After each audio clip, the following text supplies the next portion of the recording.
Hello students.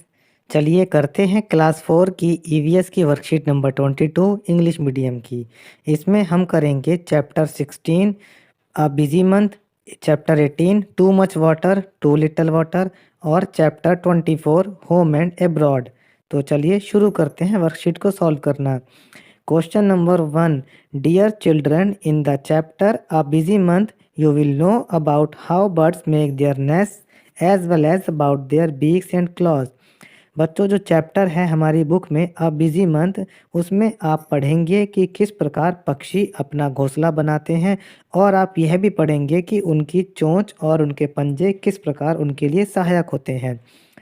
Question number 1 का first part देखिए। Have you ever observed the nest of a bird? क्या आपने कभी किसी चिड़िया का घोंसला देखा है? What materials do the birds use to make their nest? वो कौन कौन सी चीज़ें हैं जिनसे पक्षी अपने घोंसले को बनाते हैं? तो बच्चों, पक्षी अपने घोंसलों को बनाने के लिए सूखी पत्तियाँ, धागे, कपड़े, प्लास्टिक और कागज़ का इस्तेमाल करते हैं। हम क्वेश्चन का आंसर लिखते हैं। Yes, I have observed the nest of a bird. The birds use dry leaves, threads, clothes, plastic, papers etcetera to make their nest. अब इसका सेकंड पार्ट देखिए। Why does a bird make a nest? पक्षी अपना घोंसला क्यों बनाता है? तो पक्षी अपना घोंसला इसलिए बनाता है ताकि वह सुरक्षित रह सके, उसमें अपने अंडे दे सके और अंडों से निकलने वाले अपने बच्चों की देखभाल कर सके। आंसर लिखते हैं। A bird makes a nest to protect itself, laying and hatching eggs and take care of its young ones. अब क्वेश्चन का थर्ड पार्ट देखिए। List birds which you identify in your surroundings. अब इसमें आपको अपने आसपास के उन पक्षियों के नाम लिखने हैं जिनको कि आप पहचान पाते हैं। तो ऐसे पक्षी हैं कबूतर, मैना, कोयल, कौवा, तोता, चील और मोर। क्वेश्चन का आंसर लिखते हैं। The birds are pigeon, myna, koel, crow, parrot, kite and peacock. Question number 2 देखिए। यहाँ पर आपको कुछ प्रकार की बीक्स यानी चोंच के चित्र दे रखे हैं और यहाँ पर आपको उनके फंक्शंस दे रखे हैं कि वह किस काम में आती हैं। जैसे पहले प्रकार की जो चोंच है, यह काम आती है to tear and eat the meat, यानी मांस को चीरने और काटने के काम में। दूसरे नंबर पर जो चोंच दे रखी है, वह काम आती है अनाज के बीजों को तोड़ने के लिए, तो इसको हम मिलाएंगे to break and crush the seeds. जो थर्ड नंबर की बीक है, यह जो है कीचड़ में से कीड़ों को निकालने के काम आती है, तो इसको हम मिलाते हैं to find worms from shallow water. और ये लास्ट वाली बीक को हमने मिलाया to suck nectar from the flowers. Flowers का मतलब होता है फूलों में से उनका रस निकालने के लिए। क्वेश्चन नंबर 3 देखिए। In the chapter too much water too little water, availability and scarcity of water with its effect are discussed.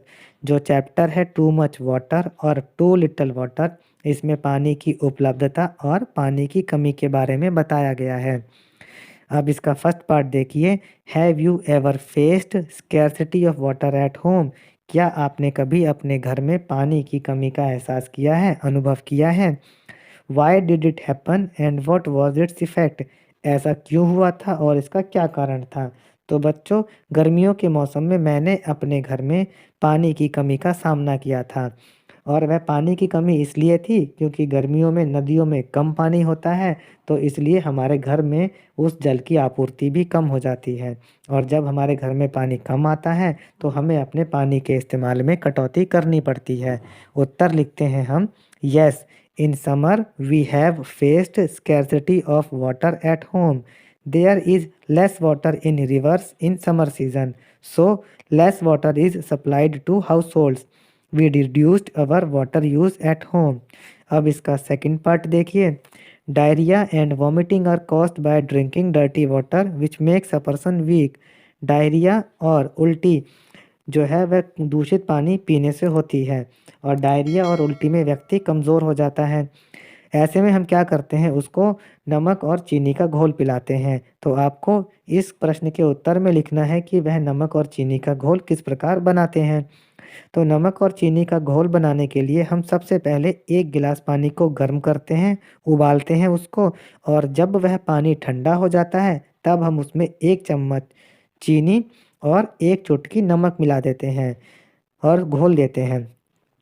जो चीनी और पानी का जो सॉल्यूशन है वो रेडी हो जाता है, तैयार हो गया है और हम इसे ओआरएस के नाम से भी जानते हैं। तो चलिए आंसर लिखते हैं। Boil a glass of water on cooling, add a spoonful of sugar and a pinch of salt to it. Salt and sugar solution is ready. It is also called as ORS solution. अब question number 4 देखिए। In the chapter home and abroad, life in Abu Dhabi another country and Kerala our country is discussed. अब जो part है home and abroad, इसमें Abu Dhabi विदेश और हमारे देश केरल राज्य के बारे में बात करी गई है।